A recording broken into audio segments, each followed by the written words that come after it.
The last time I saw my brother Connor, he was smirking across the pine-scented country club, microphone in hand, ready to bury me in front of 40 relatives. "Look who finally crawled back," he announced, voice dripping with fake pity. "My big sister, the homeless failure who's been lying about her perfect life for years." Laughter rippled. My mother's eyes sparkled with triumph. My father nodded like it was scripted. I stood in the doorway, tailored suit sharp enough to cut glass, and said nothing. Connor had hired a background check firm to prove I was broke, desperate, faking it all. He planned to drop the report right after the toast. But 30 minutes later, when that folder hit the table, every face went white. If you've ever been the family punchline and dreamed of the perfect comeback, smash that subscribe button because this one's about to explode. 6 years of silence started that Christmas Eve in our Albany dining room, the one with the oak table that always wobbled on the left leg. Dad Bruce Brooks had just carved the turkey, steam rising like a bad omen. Mom Diane passed the gravy boat, her smile tight as she glanced at Connor, 23, and already wearing the smug grin of the family favorite. I was 27, home from a dead-end coding boot camp, hoping for a quiet holiday. Instead, Dad set down the knife and looked straight at me. "Valerie, Connor's launching his venture fund next month. You'll start as his executive assistant Monday. 9 to 5 full benefits." I froze, fork halfway to my mouth. "Dad, I have interviews lined up in the city. Tech firms." "Tech firms?" Connor snorted, leaning back in his chair. "You think those startups want someone who barely finished community college? Face it, Val, you're not cut out for that world." Mom nodded, sipping her wine. "Listen to your brother. Without family, you'll end up sleeping under a bridge. This is your safety net." The words hit harder than the cold outside. Safety net. More like a leash. I'd spent 2 years scraping by on freelance gigs, teaching myself Python in coffee shops, while Connor partied through business school on Dad's dime. Now they wanted me fetching his coffee. I pushed my plate away. "I'm not your backup plan." Dad's face hardened. "Ungrateful. After everything we've given you," Connor smirked. "Yeah, Val, run off to your big dreams. See how long you last without us." Something snapped. I grabbed the linen napkin, crumpled it, and threw it on the table. The gravy boat tipped, red sauce spilling like blood across the white cloth. Mom gasped. Dad stood, chair scraping the floor. "That's it," I said, voice steady for the first time. "I'm done." I walked out without my coat, the December wind slapping my face as I crossed the snow-dusted lawn. Behind me, Connor yelled something about me regretting it. I didn't look back. The drive to Albany took 40 minutes, long enough to replay every slight.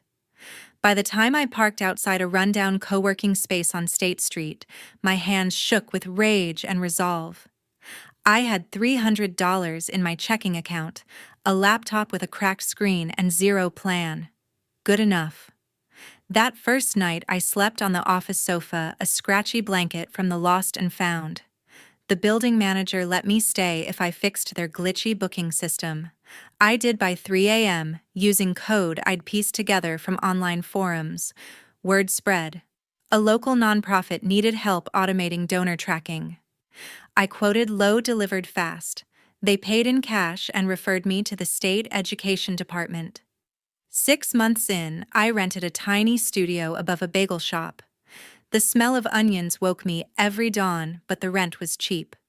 I hired Garrett Lee, a former classmate who'd been laid off from a defense contractor. We split equity 50-50, no salaries. Our pitch: software that streamlined government procurement, secure, scalable, compliant. The state bit. First contract, $250,000 to digitize bidding for school supplies. We celebrated with takeout pizza on the floor. Garrett raised his slice. To not sleeping under bridges. I laughed, but the memories stung. Mom's words echoed. I pushed harder. Year 2. We moved to a proper office near the Capitol. Jenna Kim joined as our first full-time assistant, organizing chaos into spreadsheets. Contracts grew: highways, health services, emergency response. I learned to navigate Albany's bureaucracy handshakes at fundraisers, late-night emails to aides. Competitors whispered I was too young, too female. I outbid them anyway. By year 4, GovTech employed 30 people. We secured a 7-figure deal with the Transportation Authority integrating real-time data for snowplow routing. Investors circled, but I kept control. No more family handouts. Connor's fund launched with fanfare, Dad's old factory contacts, Mom's bridge club money. I saw the press release online, ignored it. My focus stayed on code reviews and client demos. Last year, we expanded to cybersecurity audits for municipal networks. Jenna flagged a vulnerability in our own system during a routine check. I fixed it myself, fingers flying over the keyboard until dawn. The fix saved a county from a potential breach. They sent a thank you plaque. I hung it above my desk, a reminder that competence, not blood, built this. Now the company occupied 2 floors in a renovated warehouse. I had a corner office with a view of the Hudson, though I rarely sat still long enough to notice. Garrett handled tech. Jenna ran operations. I chased the next contract, the bigger impact. That Christmas Eve 6 years ago felt like another lifetime. The girl who stormed out had no idea she'd build something unbreakable. But silence has a way of echoing, and some invitations pull you back whether you want them or not.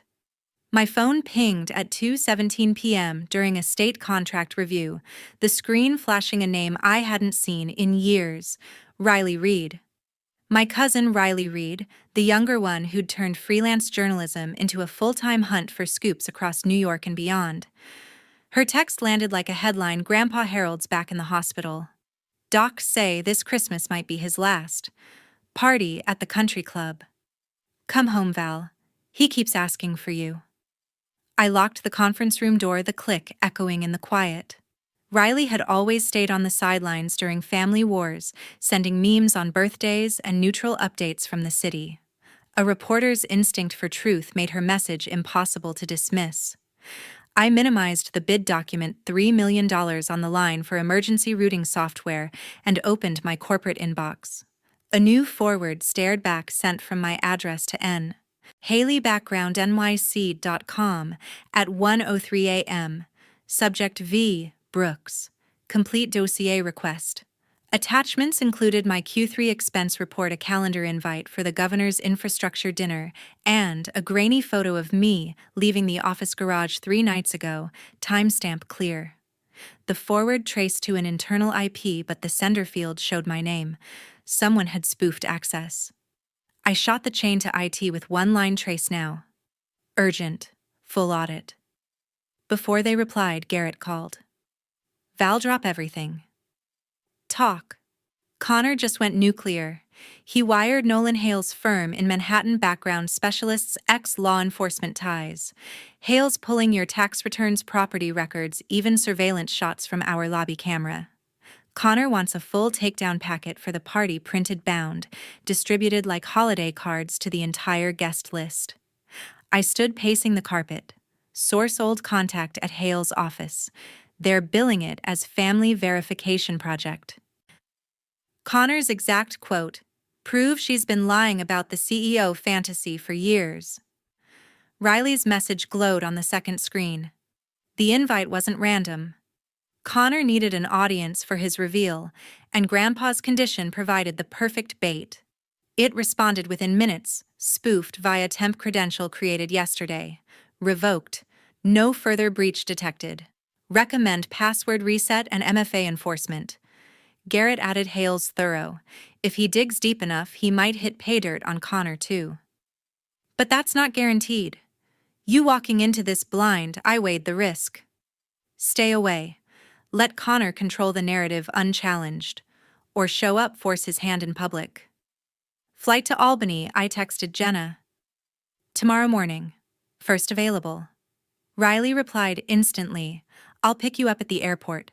Grandpa will be thrilled. He smiled when I told him you might come. I opened a new email to Nolan Hale, no subject: direct meeting. Tomorrow. Your office. 10 a.m. His answer came in under a minute. Confirmed. Come alone. the pieces locked into place. Connor played offense thinking he held all the cards. He didn't know I'd just seen the first glimpse of his own hand. Nolan's office sat behind the Capitol blinds half drawn against the winter sun slicing through bare trees. I arrived at 9:57 a.m., coat dusted with snow from the short walk across the plaza. Nolan Hale rose from a metal desk cluttered with folders, a single monitor glowing blue, and a coffee mug ringed with stains. Early 40s close-cropped hair tie askew like he'd been up all night. "Valerie Brooks," he said, motioning to the chair opposite. "No handshake, no small talk." I sat briefcase on my lap. "You know why I'm here." He nodded, unlocking a drawer with a key from his pocket. "Connor paid half upfront, 10 grand wired yesterday. Wants the balance at the country club, hard copies handed out like party favors." He placed 2 thick envelopes on the desk labeled in black marker. "But I don't deliver half-truths. First envelope, V. Brooks. Verified professional profile." He fanned the pages slowly. "Top document, a state contract for $50 million over 5 years for integrated government procurement software." My signature in blue ink beside the governor's from the April signing ceremony at the Capitol steps. Next, property records for the Albany penthouse purchased outright 2 years ago, closing statement showing full payment from a business account. Investment summaries detailing diversified holdings in index funds and municipal bonds. Total liquidity north of 8 figures. No outstanding debt beyond a revolving company line of credit at prime -1. Event photos, me on stage at the annual Tech Procurement Summit, Jenna coordinating logistics in the background. Another of Garrett demoing the platform to a room of auditors. Nolan tapped the contract copy. "Your company's growth trajectory matches every public filing. Revenue up 30% year-over-year, client retention 98. No red flags in taxes, no liens, no complaints with the state ethics board." I kept my expression neutral, pulse steady. And the second, he hesitated, eyes flicking to the door as if checking for eavesdroppers. "This one's off the books." Second envelope, C. Brooks. Unauthorized financial transactions. Wire confirmations, 6 separate transfers from his venture capital fund to a Cayman Islands entity registered under a Shell LLC, then routed back to his personal checking account in Manhattan. Aggregate total $1.2 million over 14 months. Partner emails attached, one demanding repayment labeled as consulting fees for strategic advisory, another threatening legal action if not returned by quarter close. An internal memo from Connor to his CFO, delay external audit until after family holiday event, use drama to deflect scrutiny.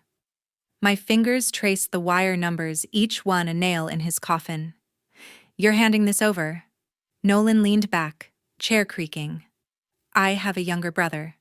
Parents crowned him the golden child, full ride to college on a baseball scholarship, seed money for his first startup. I covered his overdrafts, his bad investments, until he vanished with my retirement fund and left me holding the bag. Connor's treating me like the family fix-it guy. I don't play that role anymore." He pushed both envelopes toward me, corners crisp. "Duplicates. Originals stay in my safe until I decide next steps." You walk into that party knowing exactly what he's holding and what he's hiding. "Why burn your client?" I asked, securing the envelopes. In 2 nights before the party, my inbox lit up at 11:43 p.m.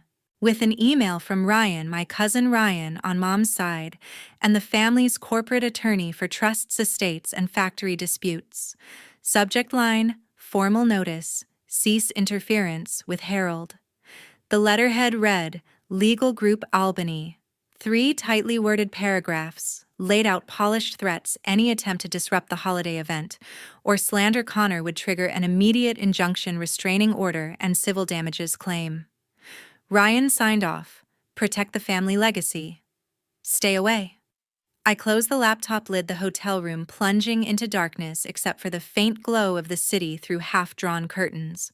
Ryan had drafted Dad's will updates, Connor's fund partnership agreements, and every factory labor dispute for the past decade, always inflating billable hours and padding retainers.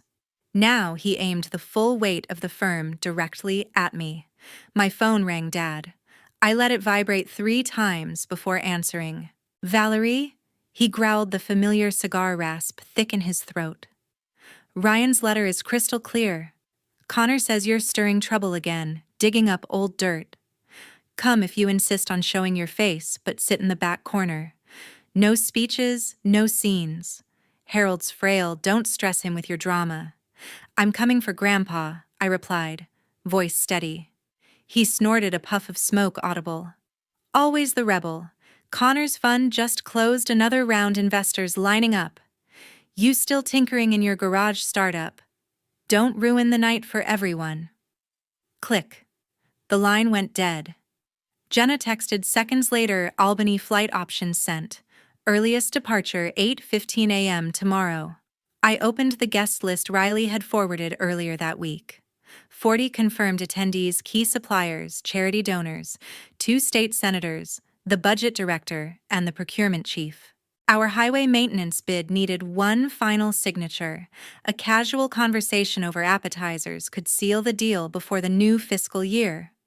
Grandpa Harold's voice echoed from childhood chess lessons in the den. Endgame matters, Val. Position your pieces first. I typed a reply to Ryan. See you there. Let him interpret the tone. Morning coffee with Garrett in the hotel lobby, steam rising from paper cups. He slid a small USB drive across the table. Encrypted client data backup. If Connor tries to hack the demo during your pitch, switch to this instantly, no downtime. Ryan thinks legal threats scare me, I said, pocketing the drive. Garrett grinned over his espresso. Lawyers bill fear by the hour.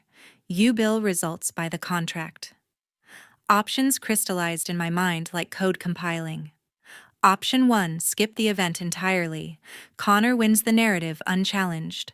Option 2, attend blind, react to whatever he springs, no preparation, high escalation risk. Option 3, go fully prepared, control. The outcome, turn his stage into mine. Choice 3, locked in.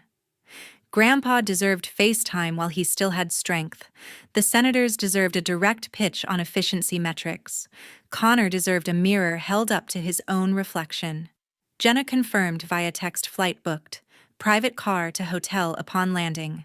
Riley followed up. Grandpa perked up when I mentioned you might come. Asked if you still play chess. My reply, tell him the queen's ready to move. Clock hit 7 a.m. sharp. I packed light, one carry-on suit pressed and hanging laptop charged. Time to the country club smelled like pine and roasted chestnuts when I walked in at 7:32 p.m. The foyer chandelier casting golden light on evergreen garlands draped over mahogany rails. I handed my wool coat to the attendant, the black tailored suit underneath sharp and crease-free. Riley spotted me immediately from a high cocktail table near the bar, her red dress bright against the muted greens and golds. She waved journalist notebook tucked discreetly in her clutch. Val, you made it. She hugged me, quick, voice low. Grandpa's in the corner booth. He's weak but awake and asking for you every 5 minutes. I nodded. Lead the way. We threaded through clusters of relatives and business associates, the murmur of conversation blending with the soft strains of a string quartet playing holiday carols. Grandpa Harold sat propped with pillows in a velvet-lined booth, oxygen tube discreet under his nose. His eyes still sharp despite the frailty, lit when he saw me. I knelt beside him, took his thin hand. Queen's Gambit, he whispered, voice, raspy but amused. Accepted? I replied, squeezing gently. Dad stood nearby, whiskey neat in hand, nodding to old factory suppliers in tuxedos. Mom fussed with centerpieces on the nearest table, pearls tight at her throat, smile practiced. Connor held court by the stone fireplace, surrounded by a semicircle of investors and venture partners, his laugh loud and confident. He hadn't noticed me yet. Waitstaff circulated with silver trays of crab cakes, miniature beef Wellington, and flutes of champagne.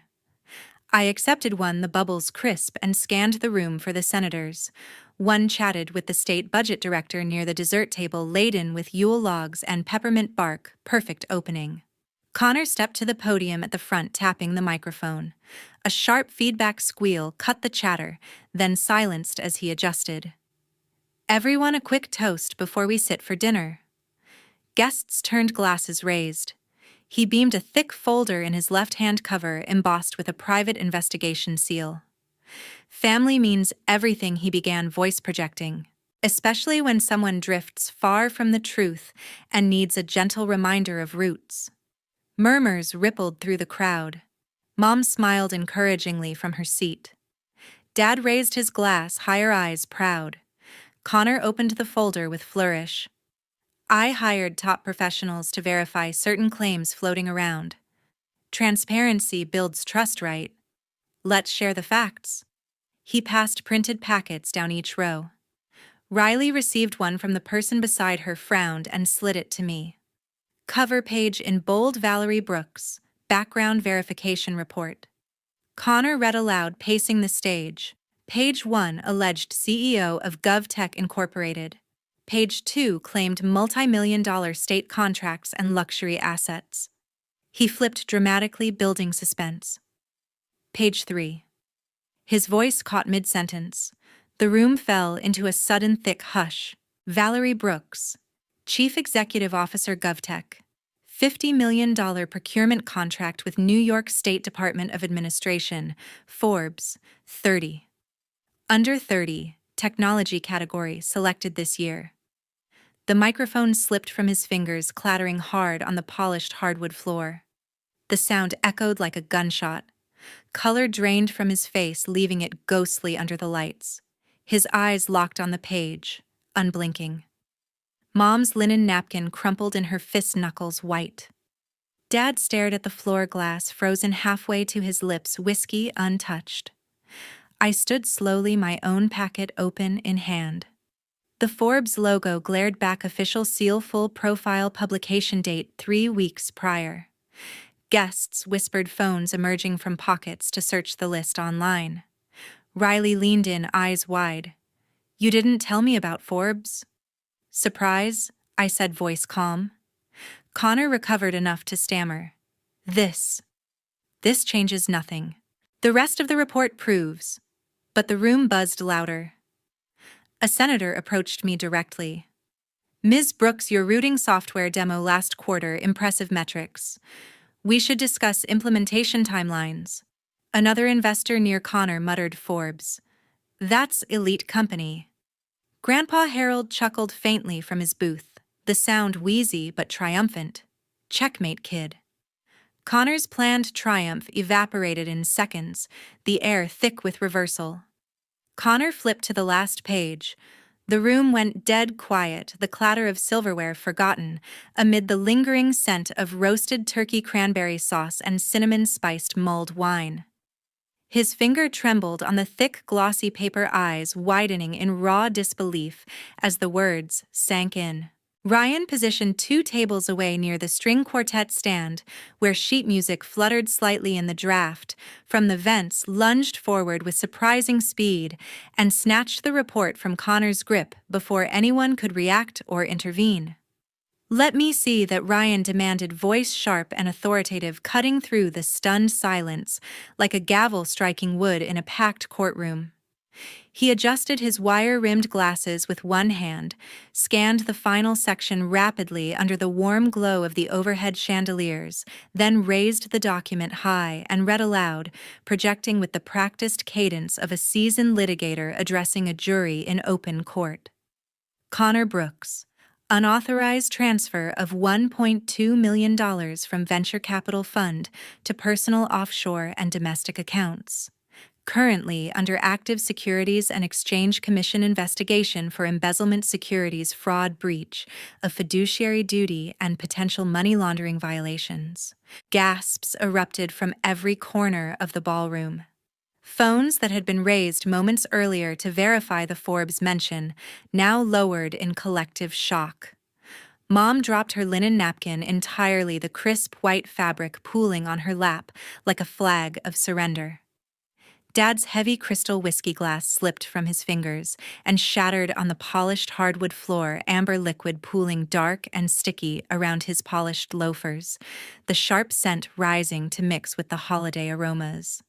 The double doors at the far end of the ballroom swung open with deliberate force, hinges creaking loudly in the vacuum of sound. Two federal agents in crisp, dark suits entered, badges flashing gold under the chandeliers that swayed gently from the sudden draft. SEC Enforcement Division. Connor Brooks, step away from the podium immediately and keep your hands visible. Connor backed up against the wooden backdrop decorated with twinkling fairy lights, hands raised in futile defense, palms open. This is a mistake. A complete fabrication. Ryan, tell them. Ryan folded the report neatly along its original crease, face hardened into an expression of cold stone.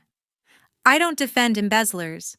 He turned his back, deliberately walking with measured, unhurried steps to Grandpa Harold's booth at the rear near the emergency exit sign. Harold shook his head slowly, the thin plastic oxygen tube shifting slightly with the motion, his frail fingers tightening on the armrest. Told you so. The lead agent, a tall woman with a tight bun, approached Connor directly, producing stainless steel handcuffs that glinted coldly under the festive lighting. You have the right to remain silent. Anything you say can and will be used against you in a court of law. You have the right to an attorney. The string quartet, frozen mid-phrase in silent night, let their bows hover motionless on strings, the unfinished note hanging in the air. Waitstaff froze with silver trays of untouched Yule log slices and peppermint bark balanced precariously. Guests parted instinctively like a sea creating a clear path, as the second agent, a broad-shouldered man with a crew cut, guided Connor forward, his tuxedo jacket now rumpled at the shoulders, face ashen and glistening with sudden sweat under the warm lights. I stood unmoving near the center aisle, arms relaxed at my sides, the reversal complete and irreversible in the span of a single page turn. 3 months later, my phone buzzed at 1:12 a.m., blocked number. The penthouse was dark except for the city glow filtering through half-closed blinds. I let it ring 4 times, thumb hovering before answering. Val, Connor rasped, voice thin, cracked like cheap motel ice. It's me. I sat up in bed sheets, cool against my skin. Where are you calling from? Motel off Route 9, the one with the flickering neon vacancy sign. They foreclosed the house last week? Bank took everything. Investors filed a class action suit yesterday. Funds liquidated. Partners scattered. I've got nothing left. Silence stretched between us. I heard distant traffic in his background, a siren wailing somewhere on the interstate, the faint hum of a vending machine. I need help, he continued, words tumbling faster. Just a loan to restart. Seed money. Your family, Val. You owe me that much after everything. I exhaled slowly, steady. I owe you nothing. He pleaded, desperation rising. Come on. Blood is thicker. We're siblings. Blood doesn't buy loyalty. My tone remained flat, unyielding. These are consequences of your own choices. The line clicked as I ended the call. I blocked the number immediately, set the phone face down on the nightstand, and stared at the ceiling until dawn crept in. Morning headlines confirmed the fallout. Securities and Exchange Commission barred Connor from the industry for 10 years. Civil penalties pending, assets frozen, no appeals filed. I poured coffee in the kitchen, watched the Hudson River flow steady below. Lesson sealed: kinship earns nothing without trust.